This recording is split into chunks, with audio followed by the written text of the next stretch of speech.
కులాల గణాంకాలు తీస్తారు. ఏ కులంలో ఎంతమంది ఉన్నారు, ఎవరికి ఓటేస్తారని గణాంకాలు తీస్తారు. కానీ ఇక్కడున్న యువతలో ఎంతమందికి ఏ ప్రతిభ దాక్కుని ఉంది, ఎంత సమర్థత దాక్కుని ఉంది, వారి ఆస్పిరేషన్లు ఏంటి, వారి ఆశలేంటి, వారి ఆశయాలేంటి, ఏ ఒక్కరన్నా అడిగారా ఈ రోజు దాకా? జగన్ అనేవాడు వచ్చి అడిగాడా ఈ రోజున? మీరు ఓట్లు వేయండి, 5,000 పడేస్తాం, మీరు ఓట్లు వేయండి, మీకు 500 రూపాయలు రోజు పెన్షన్, మీకు డబ్బులు పడేస్తాం అనేవాడే తప్ప మీకు ఏం కోరికలు?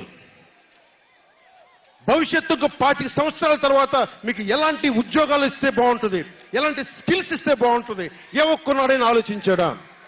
యువ ముఖ్యమంత్రి అంటే దేనికి? బంధులు పెట్టడానికి యువ ముఖ్యమంత్రి? మీ యువతకు చెయ్యని వాడికి మీరు వెంటబడే ప్రయోజనం ఏంటి? నా అభిమానులకు కూడా చెప్తా ఉన్నాను, నన్ను కాదని మీరు జగన్కి ఓటేశాడు మర్చిపోను. ఈ రోజున మీరు సఫర్ అవుతున్నారు, నేను కాదు.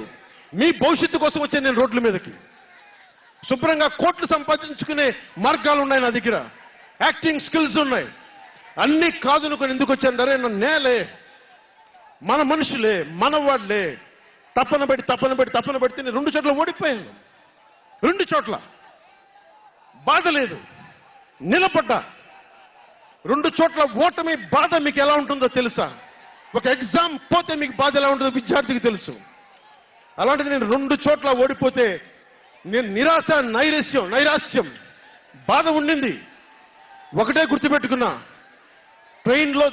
డర్బన్లో దక్షిణాఫ్రికాలో గాంధీని ట్రైన్లోంచి గెంటి వేయబడ్డ గాంధీ గారు గుర్తొచ్చారు.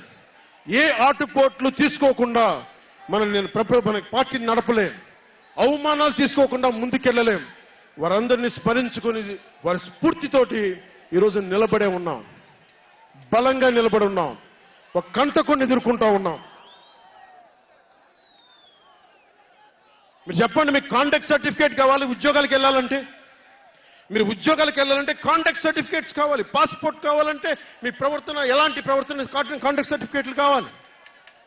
ఒక ముఖ్యమంత్రికి కాంటాక్ట్ సర్టిఫికేట్లు అవసరం లేదు. ఎన్ని కేసులున్నా పర్లా, ఈ ఉండే గూండా ఎమ్మెల్యేలకి ఎన్ని దోపిడీలు చేసినా వాడికి కాంటాక్ట్ సర్టిఫికేట్ అవసరం లేదు. పోలీసు ఉద్యోగానికి వెళ్ళాలంటే కాంటాక్ట్ సర్టిఫికేట్లు, చిన్నపాటి ఉద్యోగం కావాలంటే కాంటాక్ట్ సర్టిఫికేట్లు. కానీ మనల్ని పాలించే ఈ వైఎస్ జగన్కి